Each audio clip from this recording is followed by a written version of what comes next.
Hello, my loves. Happy Tuesday. Thank you for joining us today at the TRIBEvibe, our guided meditation series. This week we will be talking about mindfulness. So I know you probably have heard of that before, but you may not be super familiar with it. So that's what we're going over this week. So I hope that you guys can learn something, and I hope that it's something that is really easy for you to implement in your daily routine because it is such a simple technique. There's so many different ways to do it, but it's such a simple thing. I think you guys can start implementing this like today when we get off. You can start trying it. So some of our housekeeping stuff while we wait on some more people to get in the room.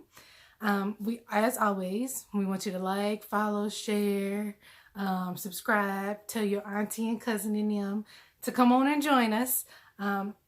Also get on the website. So I haven't been telling you guys that, but blackamethystnaturals.com is my baby.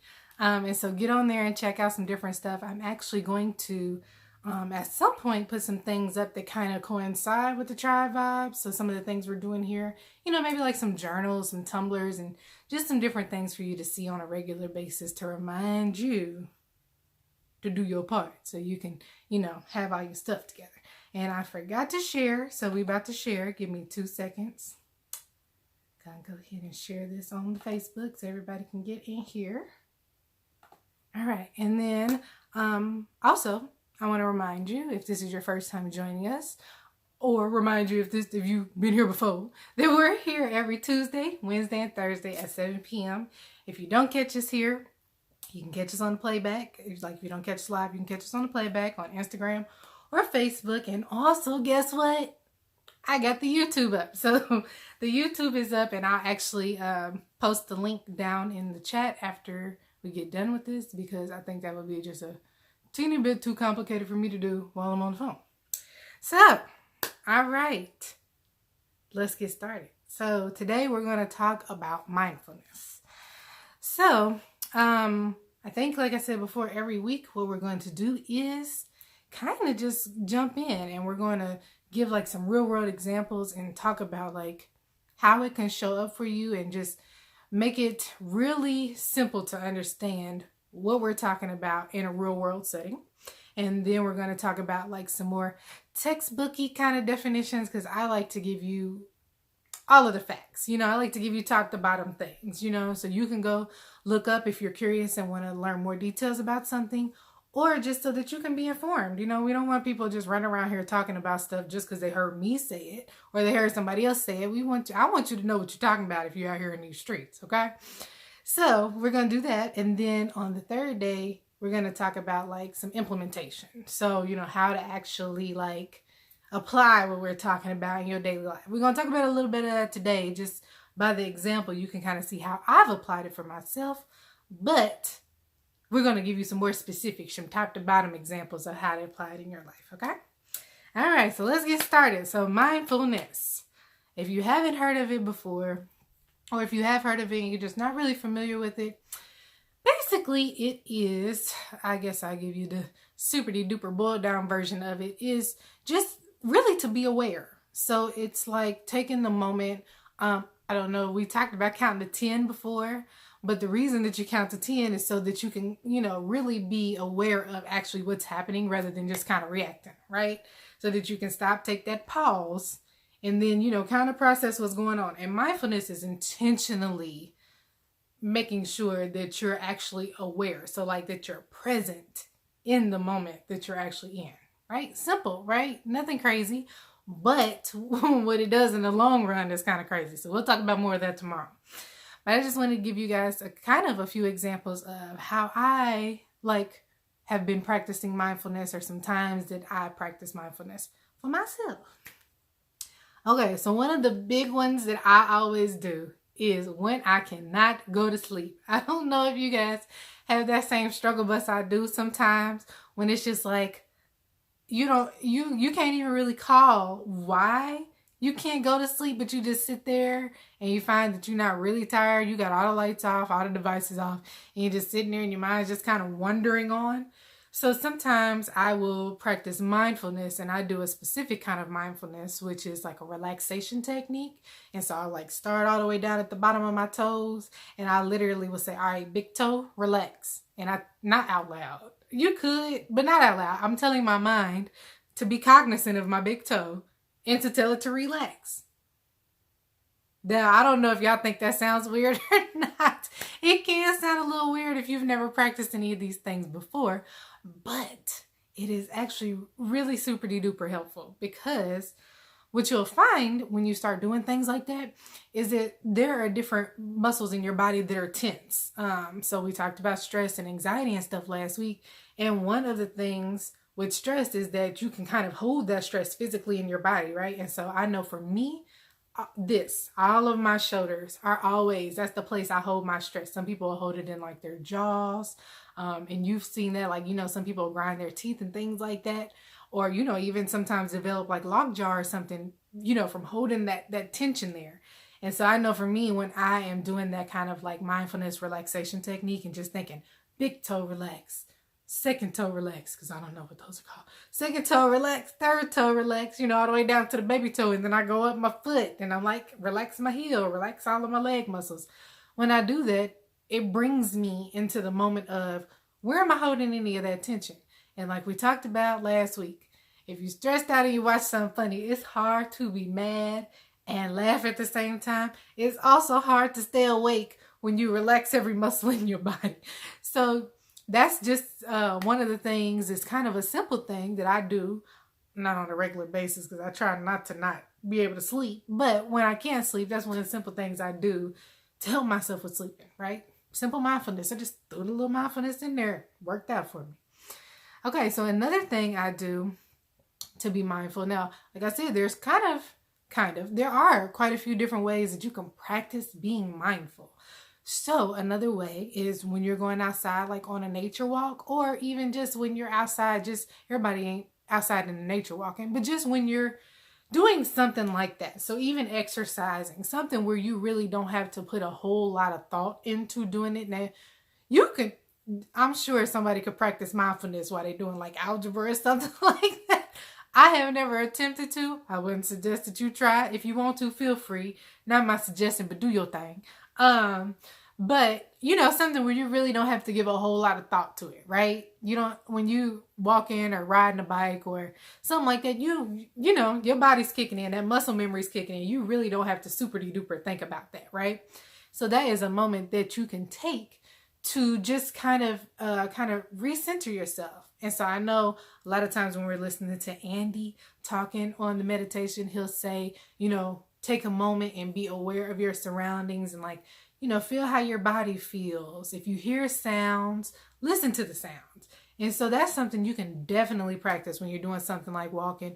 I was going to say when you're driving, don't do it. Well, you can do it when you're driving. Just make sure you're still paying attention. Don't be so lost in the sauce when you're driving. The next thing you know it, you're driving off the road because you're being mindful, but not mindful of the road. But even like sitting down listening to music and things of that nature, instead of just listening to the music, take a moment and kind of just be aware, just really be present with yourself, right? Another easy, simple time for you to be mindful. I know a lot of people practice mindful eating. And a friend of mine had told me one day that she was doing that. And I was like, that's a whole vibe right there, because sometimes there are a lot of other things going on when we're eating, and I'm not saying like physically surrounding, but I know like we had talked about previously, you can maybe eat more or less when you're stressed, right? So sometimes we do emotional eating, and sometimes we overeat on accident, because that food be really good sometimes, and we probably know that belly is sending a signal to the brain telling, listen here, sis, like, you're going to keep on eating and I have no more room, and we're going to be sick. Like, we're going to be sick if you keep eating, but sometimes that food's so good that you just ignore that. But if you're being mindful and present while you're eating, you won't ignore those signals, right? And then even something as simple as drinking water. They say like when you get thirsty, it's too late. Like you already dehydrated. So something as simple as that, kind of practicing some of that mindfulness throughout the day can make sure you get your triggers, hey, when the last time I drank some water? Because I'm being mindful. And I need to go drink some water so I can stay hydrated, okay? get that Rihanna glow, if you know what I'm talking about. So one of the other times in my life, and this is probably the biggest of all of the times in my life that I practice my mindfulness. Okay, y'all ready for some transparency? So, being a new mother, and I think a lot of people can attest to having this same feeling. You go through a whole lot of changes, regardless of how prepared you think you was, how many of them cousins you took care of, how much you was a part of the babysitters club when you was younger, how much money you got. I mean, unless you got money to hire a nanny.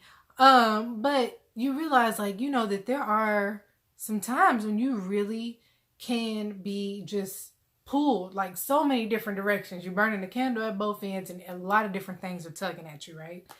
And so you can get to the point where it's challenging to find.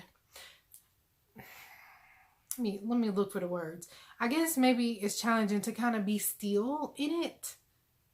I don't know if you guys understand what I'm saying when I say be still in it, but if you ever been there, you know it can be very chaotic. Okay, newborn, always up at the wrong times, always screaming, pooping up their back, you know, all of the things, tearing up stuff when they start moving, you know.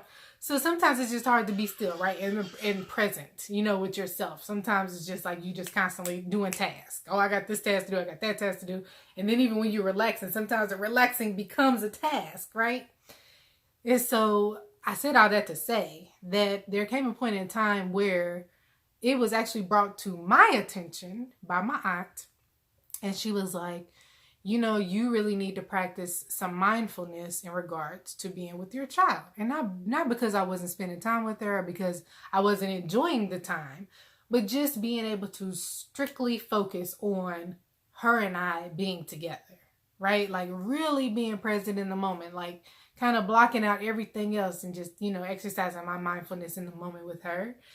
And as I started to do that, I realized how much being intentional about being mindful when I was having the interactions with my daughter, which was always happening, but I wasn't necessarily intentionally being mindful, right?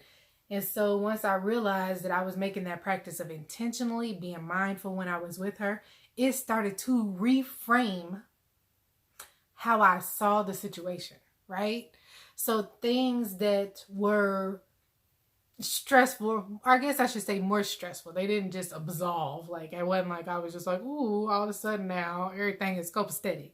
But the things that tended to be more stressful became less stressful. The more I practiced the mindfulness of enjoying the time, the one-on-one time with her and I, the more the stressful things lessened, right?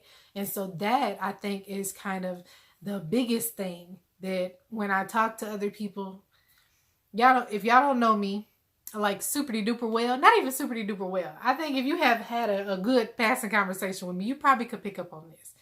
I'm a person that people like to tell things to. And I was about to say I love it.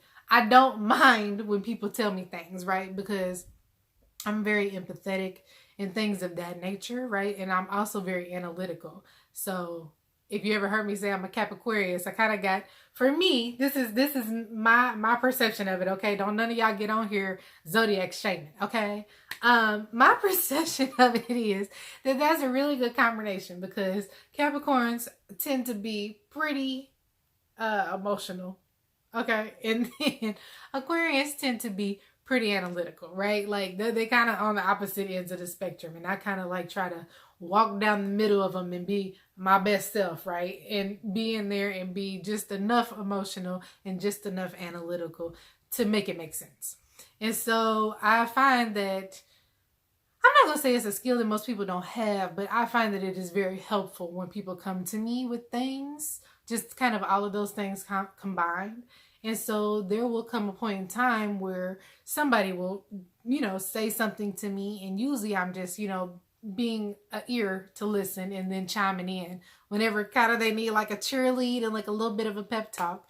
But there'll come a point in time where I will really challenge them, because if I'm really talking to you, and I probably have been talking to you for a long time, I know what's going on, right? You done told me everything, so I know what's going on. And there'll come a point in time where, you'll say something and I kind of be like, ooh, like all of everything will start tingling and like hairs stand up. And I'll be like, all right, this is a moment that we need to like kind of break down. And I usually will challenge people to reframe their position, like their perspective on something. Because like we talked about previously, the only thing that you can control is yourself. Can't control anything else. And so one of the biggest ways for you to control and change, make things better, be able to move in a situation differently than you were previously, is to change your perspective, right? And it sounds like a simple ask, but you know, we have a hard time, and we can even see other people having hard times. I mean, the political arena and, you know, even some of like the public health stuff that's going on currently, we can see where sometimes people get a hold of a perspective and they be holding on to that thing like it's life or death. And it's not. Sometimes, a lot of times, it's really not. Your perspective that you holding on to so dearly is not always life or death. And if it's something that you can change to be able to mitigate or lessen some stress in your life, then we need to try to change it, right? And so being able to practice mindfulness in a way that can help you to reframe how you're looking at things and how your perspective is. It's a wonderful tool. And so, as I said, that's probably the biggest one that I use in my life on a consistent basis. I guess, you know what, I'm not going to say biggest. It's the one that changes, like it's the most, oh, y'all, what's the word? I haven't had this moment yet, but I get to these points sometimes. I be trying to use all my vocabulary and I lose a word. It's one of the things that makes the biggest change, right? Like, so I may use like just the practicing mindfulness and just being presently aware the most often, right? Because obviously if you're presently aware, you're going to use that all the time. But the one that makes the biggest change for me that I really am like, oh no, sis, that ain't never going nowhere, is going to be the one to reframe things. Because when you find that you have a position that you're holding, and like I said, it's not working for you, if you can use some mindfulness techniques, we just talked about how simple they are. Just finding something that you find joy in the situation and focusing on that rather than focusing on the things that make you stressed. Why not use that? If it's going to reframe how you feel about it, it's going to lessen some of that stress. Sign me up every time, honey. That's like going to the all-inclusive resort. I'm like, sign me up. All I got to do is get there and bring the clothes. I ain't got to worry about the food, the travel, none of that. The beach right there. All of the excursions is right here. I can get on the tour bus and they'll take me. I ain't got to worry about it. Sign me up. Same thing. Sign me up for the mindfulness to reframe some of them stressful things that I've been going through. So those are just a few examples of some of the times that I have used mindfulness and how, like, you know, they kind of work for me, right? And how I assume that if you use them, that they'll work somewhat like how they work for me. They may work a little differently for you because everybody is different, but I assume that they're probably going to be pretty similar. So if you heard any of those examples about, you know, sleeping, not being able to sleep and practicing the relaxation mindfulness technique, you know, relaxing your toes and relaxing everything all the way up to your head and starting over. Or if you go outside, or if you're doing something that doesn't really take a whole lot of thought and you can sit and just be present in the moment and just be presently aware of, even listening to music, just be present. How do you feel? What's going on around you? You know, are you relaxed? Like what's the sensibility about yourself? Like how are your feelings feeling, right? So if you could do that, and then like I said, that big boy, that reframing, if you got something stressful happening, baby, and you need to go in and find that happy moment only got to be this big. But you better focus on that happy moment until it's this big, right? And so if you find that any of those things sound like something that you've been going through in your life, try it. Because y'all know what I'm going to do. That's the homework for today. That I want you to pick one of them 3 that you can do and practice it. And keep practicing it, right? Because what do? We have something we practice, it becomes a habit, and then we master it, right? So that's something that I'm giving y'all for my homework today. Okay? Welcome to my TED Talk. My TED Talk has all this informational stuff, and you be like, ooh, girl, what you said, girl, what you said. And then guess what? Then I come in and be like, so we gonna have some homework too. The TED Talk don't never end. We always growing. So anyway, my loves, that is all that I have to fill your ears with for the moment today. Tomorrow we're going to talk about some more in depth, like how does mindfulness work and what are some of the different techniques. And I might pull a study out on y'all just for kicks and giggles, you know. Like I said, don't at me, at Google, okay? So I might pull a study out on y'all and let y'all know what's real out here in these streets. Anyway, today we are going to, if you have not shared the video, I want you to take your finger right now, hit share. Because we want, like I said, our cousin, our mama, sister, brother, cousin, auntie, and them. We want everybody on here. We want to reach as many people as we can. Because I'm not being to my own horn or nothing like that. I have been a person who is I guess I have said that I'm a student of life, right? That's really how I feel. I am always about challenging myself to continue to grow. My therapist said that today. She's like, so you be on that growth stuff. And I was like, you right. And so I always am challenging myself to grow. And these are the things. I ain't going to tell y'all how old I am. If you know, you know. And the rest of y'all don't need to know. No, I don't care. 33 years later, right? These are the things that I have really sussed out, you know, and it'll continue to change. Like every week we come in here, if I didn't had an epiphany, I'm going to share it with y'all because I have just continued to find that there are like these big categories or like these major kind of like umbrella topics, right? That we all could use because we all go through the same thing, right? Same story, different day, right? You know? And so it's like, I'm just trying to share what I have, all of the storms I've gone through, how I've learned to weather the storms. I'm just sharing that with y'all. And so, like I said, if I could reach one person and we could help them today, then I've done my job. So please share if you haven't already. Go ahead and click share wherever it's at on your screen. And then we're going to get into our meditation. This is my favorite part. No, I'm lying. The whole thing my favorite part. Y'all be here with me is my favorite part. But today's meditation is about what? Mindfulness. And Andy is going to walk us through. If you have not heard already, I'm going to tell you again. Netflix has a guided meditation by Headspace. It's like 7 episodes long. Each of them are like 20-ish minutes.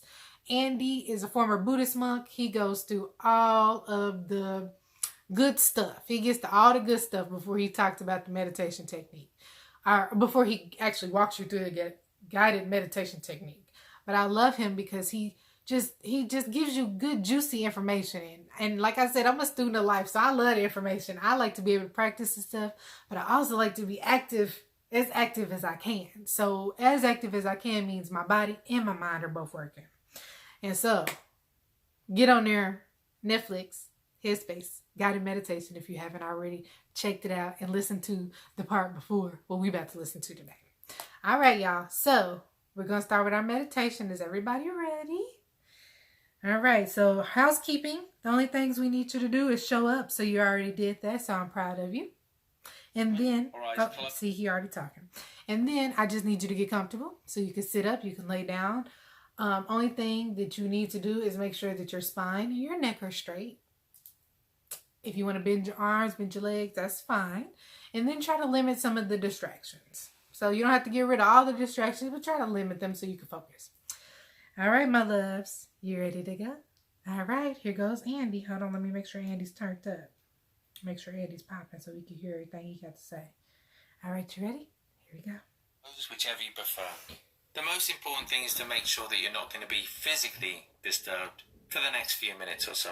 So just as you're getting comfortable, just a reminder, especially with this technique, to just allow thoughts to come and go.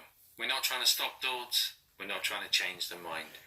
We're just witnessing the coming and going of thoughts. Remember that in this exercise, in particular, it doesn't require any effort. In fact, perhaps more than any other technique, we are simply letting go of everything. So there's no need to try and achieve anything. And finally, with this particular technique, know that it's really common to get lost, for the mind to wander, that it takes a little bit of practice. We're going to start with the eyes open, just aware of the space around you. So not looking at one thing, but just a soft focus of everything around you. And just maintaining that soft focus. Taking a couple of big deep breaths, breathing in through the nose and out through the mouth. And each time as you breathe in, just noticing how the lungs fill with air each time, and breathing out, noticing how the muscles in the body soften as the body exhales. And just one more time, this next time as you breathe out, if you'd like to, just gently closing the eyes. And first thing, just take a moment, knowing you have nothing to do, nowhere to go for the next few minutes. Just enjoying that feeling of having stopped being still.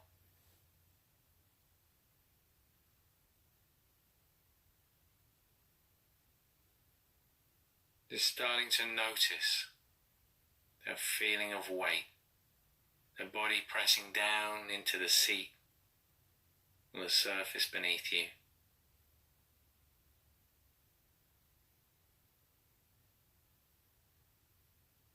Starting to notice the sounds around you, noticing any resistance to those sounds. And just reminding yourself to allow any sounds to come and go throughout the exercise.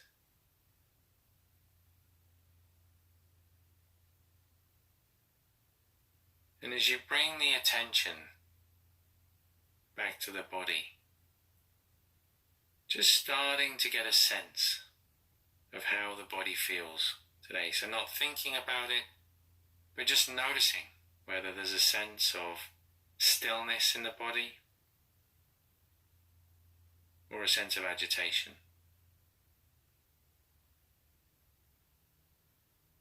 Whether there's a sense of heaviness in the body or a sense of lightness.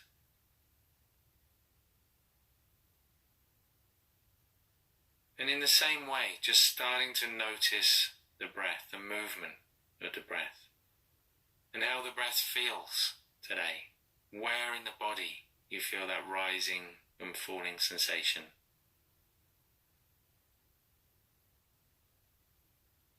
Remember, as always, if you can't feel that rising and falling movement, just gently placing your hand on your stomach.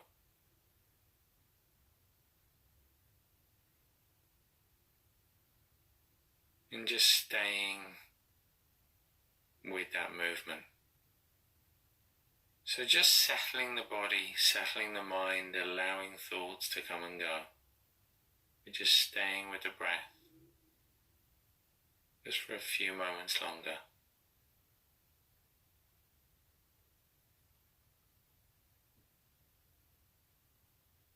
So throughout this exercise, we're going to alternate. Every now and again we'll come back to the breath, but mostly we're just going to rest in awareness. Again, I'll guide you through as we go. So letting go of any focus on the breath now. Just allowing the mind to do whatever it wants to do. So if the mind wants to think, let it think. If the mind wants to be busy, let it be busy. Just allow the mind to be completely free. Remember, the only thing you need to remember is to realize when the mind has wandered. And in that moment, in realizing it, the mind is no longer wandering. And we're already back where we need to be. So just allowing the mind to do whatever it wants to do.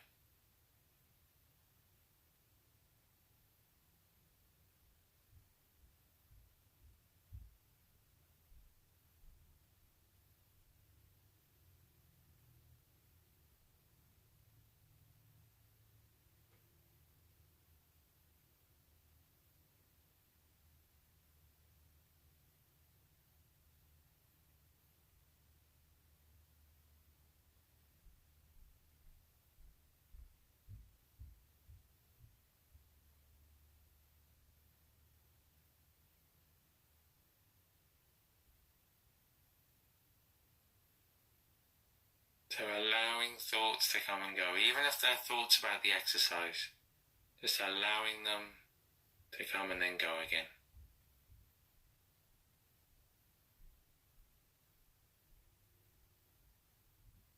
So we're aware of the activity of the mind without getting involved in the activity of the mind.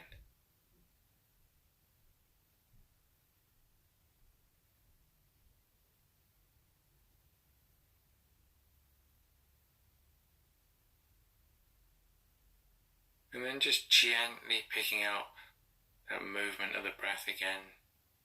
Just going to stay here for a few seconds. So just pausing, again becoming aware of that rising and falling movement.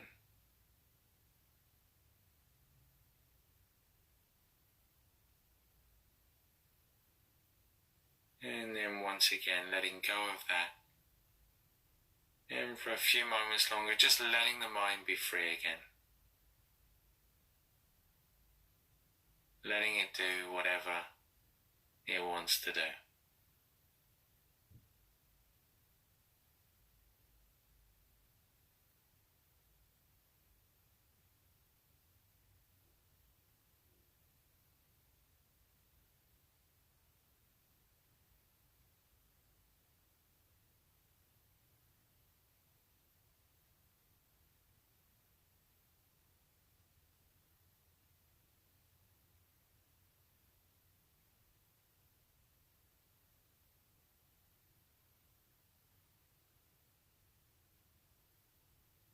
So remember, in this exercise, truly, nothing to do. No need to focus on anything. No need to think about anything. Just allowing everything to come and go. Seeing it clearly as it does.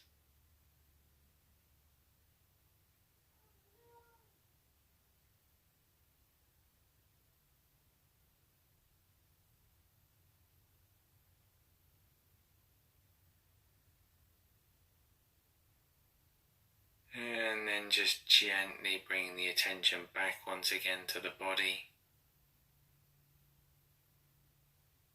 Coming back to that feeling of contact and of weight between the body and the seat or the surface beneath you. Starting maybe to become more aware of the sounds around you. And whenever you feel ready, you can just gently open the eyes again. As always, just take a moment to notice how it feels in the body, how it feels in the mind. And from this meditation, hopefully, we'll find a sense of limitless potential, with the intention to carry a more spacious, more peaceful quality of mind into everyday life.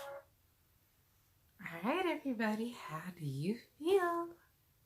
I didn't ask you that earlier before we started. I want to ask you guys every session to just pause and think about how you feel. You know, it's kind of a whole part of everything we're doing is trying to make sure that we are in tune with ourselves, you know, so that we can be more present and so that we can know when we need to move and we need to shift and we need to do things differently, because you know what, sometimes we're not always aware of those times when we need to do things different, but that's why we're here, so that we can, you know, be more active and present in our own life and not just let things happen to us, right? Anyway, I digress. My loves, I am so glad that you came to meditation.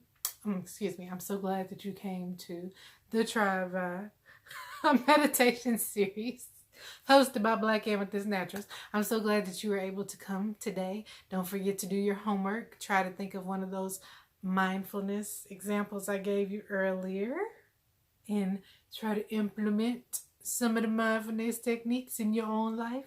You're doing a great job of implementing mindfulness by just coming to do meditation every week. So that's a big part of it. But we want to try to do little mindfulness techniques all throughout the day, and then do our big mindfulness technique when we meditate.